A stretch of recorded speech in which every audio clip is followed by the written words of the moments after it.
Wow, these tiles look amazing, but can I set them myself? Is it too hard? What are the pitfalls? I'll tell you.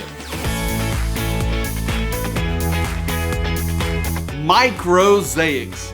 Yeah, we probably made up that word, but it is the perfect description for this material.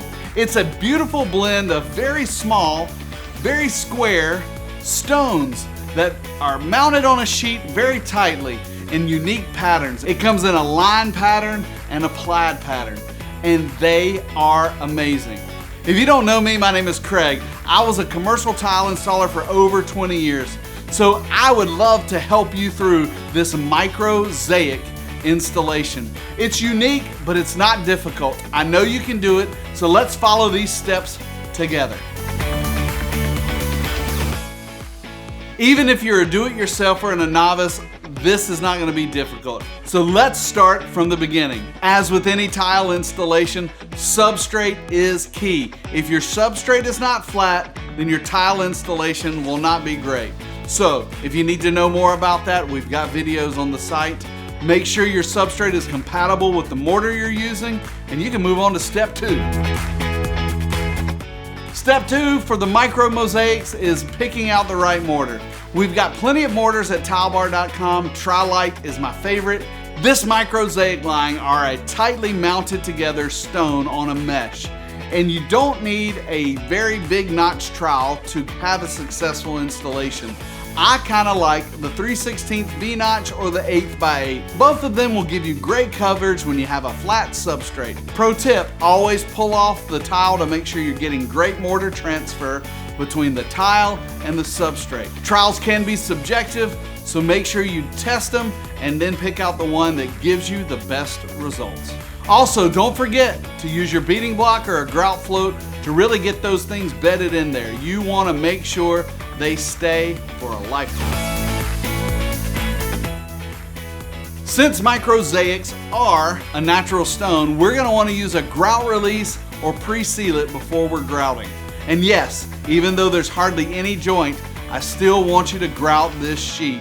Pre-sealing it and the grout release will keep the grout from absorbing into the natural fissures of the stone.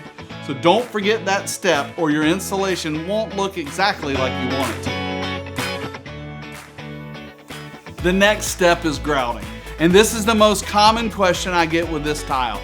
There's no joints, Craig. How can I grout it? Well, even though it is very tight, there are still small imperfections in the sheet. And that's just natural, that's just expected.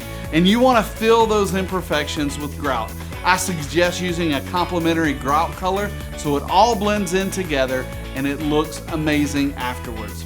Using a non-aggregate grout is essential for this one. A non-aggregate grout still can be pushed into those minor joints and imperfections in the sheet. This fills the sheet and gives you a complete installation. After your final cleaning, what do we got to do? It's stone. Remember, we're going to use a sealer. Use a good sealer and develop a good maintenance program, and this tile will look the same for many years to come. As always, no matter what mortars, sealers, or grouts you're using, follow the instructions that are on the bag. This is going to give you the most up-to-date information as you continue through your installation.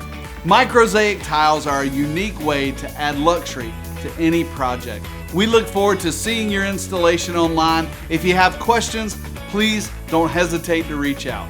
If you found value in this video, please like and subscribe.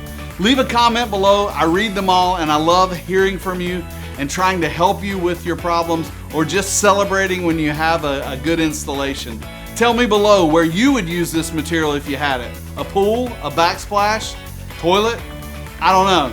But the next step in the process is right here. And don't forget, let's keep learning together and tile the world.